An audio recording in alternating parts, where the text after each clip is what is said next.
What's going on, everyone? Welcome back to the channel.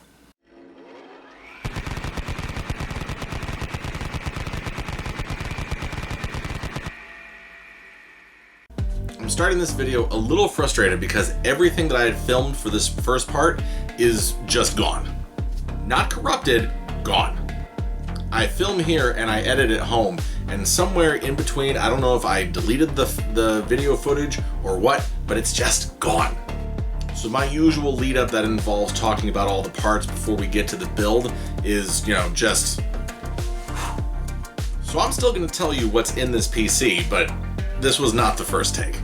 So I apologize in advance for my botched attempt to save the first half of this video.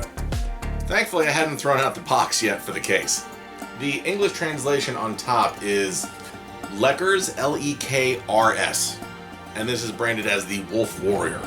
As I mentioned in the unboxing, I took this apart earlier in the year. I don't know when I'm going to edit this and get this out, so earlier in 2023. As far as I can tell, Newegg, Amazon, and so on, I can't find this case anywhere else, so it seems to be out of production, at least for now. For our motherboard, we went with the Gigabyte Z590 Aorus Pro AX.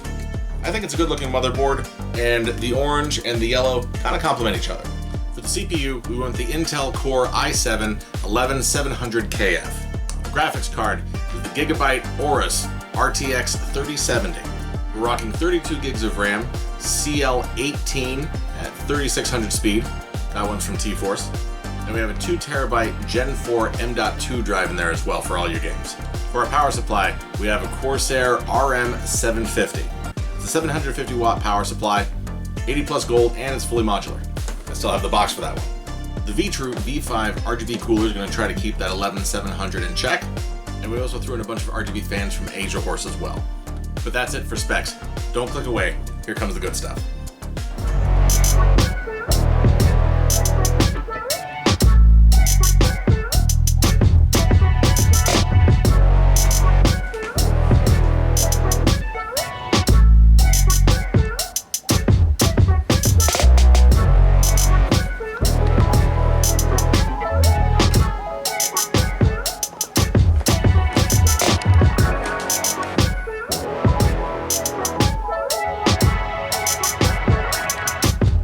Wow, this thing is incredible. I don't even know what to call it. I'm thinking maybe the Hornet. This wasn't the easiest or the hardest PC case to build in. For me, whenever I deal with a case like this, the most troubling thing is the cable management in the back. But hopefully that's not something that you'll see very often. The spacing's really good, the angles aren't bad, and I'm gonna call this thing a win. Obviously all the RGB that you see in here you can change, but I have it set to a dark yellow to match the highlights of the case. But red, white, anything on this would look good. And I'm pleasantly surprised that the LEDs up front, which did not come with any sort of hub, actually plug into the Asia Horse hub and work are controlled by everything else just as they should be. So I'm gonna pull you in for a closer look, so we'll talk about a couple specifics.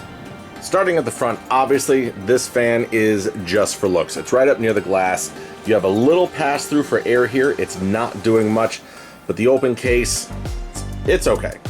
These lights down here show up surprisingly well and don't have too many hot spots. They turned out all right.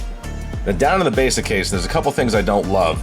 These cables over here for those RGB lights in front, they're white for some reason. Now they're not very visible, so it's not too bad, but still. These Corsair power supplies have a low RPM mode, but still facing it up so it's not down on the ground, or in this case the table, I believe was still the right move. We don't have a ton of pass-throughs for cables here, so you notice some of my cables are actually hidden down here going up and around the base, but you won't see it too much with this shroud here. As we move up, you can see that the 3-fan card has plenty of space. The motherboard sits at an angle, has plenty of room, and though I didn't try it myself, I'm not sure if we could get a liquid cooler up here if we wanted to. It might get a little tight with your CPU cables though, so play that by ear. Here's the back, pretty regular. There's our top fins. Those are kind of cool. Now I have everything connected to the motherboard, but I did put the remote back here just in case the buyer wants it. And the glass is pretty reflective, a little tinted, but there are some cables over here. But honestly, with the glass and the glare, it's really hard to tell, so that's a win for me. I ran this thing through its paces and it runs exactly as it should. Honestly, this is one of those crazy builds where I wish I could keep it, I just don't have a place for it. So So we're gonna have to send it off into the wild. So like I said before, if you're watching this video and you're interested in this case, chances are you can't find it. But if you can for a decent price and you snag it, I think you'll enjoy it. It's not a bad building experience, and quite frankly, I think it looks awesome. But that's it for me for now. I got a bunch of other build videos you can check out. I'll have more content coming out relatively soon. You can always find me on social media. I'm out there on Instagram, Facebook, TikTok, under Fearless Fragger, throwing builds and pictures like this out there. So thanks again for watching. Hope to see you soon. Bye.